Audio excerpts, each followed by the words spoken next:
আমরা আগে জানিয়েছি যে চিকিৎসার জন্য লন্ডন যাওয়ার উদ্দেশ্যে শাহজালাল আন্তর্জাতিক বিমানবন্দরে পৌঁছেছেন বিএনপি চেয়ারপারসন বেগম খালেদা জিয়া।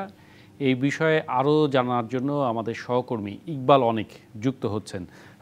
অনেক বেগম জিয়া প্রায় আরও আধা ঘন্টারও বেশ কিছু আগে আমরা দেখেছি যে তার গাড়িবহর বিমানবন্দরে প্রবেশ করেছে।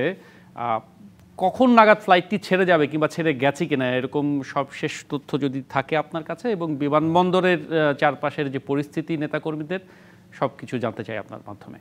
শোভন, কিছুক্ষণ আগে বিএনপি চেয়ারপারসন খালেদা জিয়াকে বহনকারী যে কাতার থেকে বিশেষ যে অ্যাম্বুলেন্সটি এসেছিল সেটি কিন্তু বাংলাদেশ থেকে লন্ডনের উদ্দেশ্যে যাত্রা করেছে।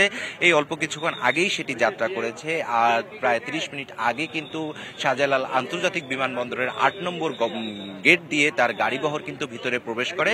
ঠিক তারপরই কিন্তু তাকে ছেড়ে কিন্তু এই বিমান কিছুক্ষণ আগে কিন্তু বিমানটি তাকে যে নিয়ে বাংলাদেশ থেকে লন্ডনের উদ্দেশ্যে যাত্রা করেছে। এখানে যে বিএনপি নেতাকর্মীরা এখনো উপস্থিত রয়েছেন, কেন্দ্রীয় নেতাকর্মীরা এখনো রানওয়েতে আছেন। তারা কিছুক্ষণের মধ্যে রানওয়ে থেকে বের হয়ে এসে আমাদের সঙ্গে কথা বলবেন, কি কি নির্দেশনা দিয়ে গেছেন যে 3 বারের প্রধানমন্ত্রী বিএনপি চেয়ারপারসন খালেদা জিয়া। তো এখানে কয়েকজন নেতাকর্মী আছেন, তাদের সঙ্গে কথা হয়েছে বেগম জিয়ার। তো তাদের সঙ্গে লাস্ট কি কথা হয়েছে সেটি আমরা একটু জানার চেষ্টা করব। তা আপনার সঙ্গে কি কথা হয়েছে, আপনি প্রশ্ন করেছিলেন, কি উত্তর দিয়েছে আপনাকে? বিসমিল্লাহির রহমানির রহিম।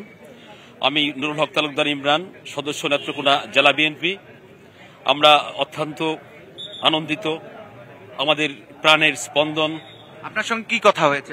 দেশনেত্রী বেগম খালেদা জিয়া চিকিৎসার উদ্দেশ্যে উনি বিমানে যাওয়ার আগেই আমরা দাঁড়িয়েছিলাম। সেই বিকেল 5টা থেকে আমরা দীর্ঘ অনেকক্ষণ দাঁড়ানোর পরে ম্যাডাম আসছেন, আমাদের দেশনেত্রী বেগম খালেদা জিয়া, গণতন্ত্রের মা বেগম খালেদা জিয়া আসছেন। উনি সকল নেতাকর্মীরা দেখার পর উনি হাসি দিলেন। আমরা এতেই আনন্দিত, এতেই খুশি, এবং আমরা খুব আশাবাদী যে উনি শীঘ্রই খুব উন্নত চিকিৎসা করে বাংলাদেশে এসে আবার উনি প্রধানমন্ত্রী হবেন এবং উনি সুষ্ঠুভাবে ফিরে আসবেন, সেটাই আমাদের। ধন্যবাদ। তো শোভন, শুনছিলেন যে যে নেতাকর্মীরা রয়েছেন তারা কিন্তু বেগম জিয়ার যে গাড়ি বহরটি এয়ারপোর্টের উদ্দেশ্যে আসছিল সে সময় তারা কিন্তু তার সঙ্গে কথা বলার চেষ্টা করেছিলেন।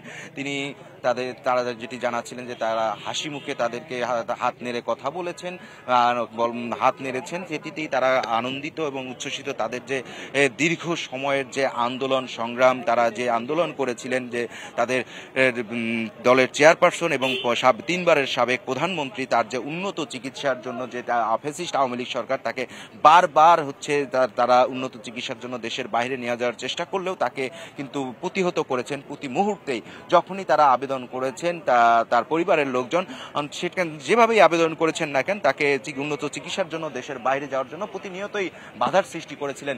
5ই আগস্টের সরকার ছাত্র জনতার যে গণ অভ্যুত্থান ছিল, সেই গণ অভ্যুত্থানের পর আওয়ামী লীগ সরকার পালিয়ে যায়। সেখান থেকে তারপর যে আওয়ামী লীগ সরকার যে প্রতিহিংসা বশত রাজনৈতিকভাবে যে মামলাগুলো দিয়ে রেখেছিলেন যে বেগম জিয়ার বিপক্ষে, সেই মামলাগুলো থেকে মুক্তি লাভ করেন। তারপর থেকে কিন্তু তার দেশের বাইরে যাওয়ার কোনো আর বাধা থাকেনি।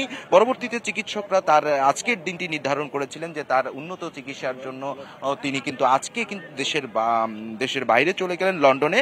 সেখানে কিন্তু দলের ভারপ্রাপ্ত চেয়ারম্যান তারেক রহমান কিন্তু তাকে রিসিভ করার জন্য, তার বড় ছেলে রিসিভ করার জন্য অপেক্ষায় রয়েছেন। দীর্ঘ 17 বছর ধরে যে আকাঙ্ক্ষা জনগণের মাঝে, যে ফ্যাসিস্ট আওয়ামী লীগ সরকার যেভাবে মানুষকে কুক্ষিগত করে রেখেছিলেন, সেটির আজকে একটি অবসান ঘটলে যে বেগম জিয়া উন্নত চিকিৎসা করে দেশে আবারও ফিরে আসবেন। দেশে ফিরে এসে খুব শীঘ্রই ফিরে আসবেন, এসে আবারও তিনি রাষ্ট্র ক্ষমতা নেবেন। রাষ্ট্র ক্ষমতা নিয়ে দেশকে আবারও সঠিক পথে পরিচালিত করবেন। যাতে এখানে যে নেতাকর্মীরা আছেন তারা কিন্তু বারবার এক দাবি করেছেন, সেটি হচ্ছে যে বাংলাদেশে যাতে আর কোনো ফ্যাসিস্টের জন্ম না হয়। আর একটি বিষয় যে কিছুক্ষণের মধ্যে বিএনপির যে সেন্ট্রাল নেতারা রয়েছেন তারা কিন্তু ভিতরে রয়েছেন, তারা এসে একটি সংবাদ সম্মেলন করবেন। তারপর আমরা বিস্তারিত তথ্য জানতে পারবো যে বেগম জিয়ার বিমানে ওঠার পর কি কি নির্দেশনা দিয়ে গেছেন। তো এই ছিল শোভন আমার কাছে শাহজালাল আন্তর্জাতিক বিমানবন্দর থেকে সবশেষ অবস্থা।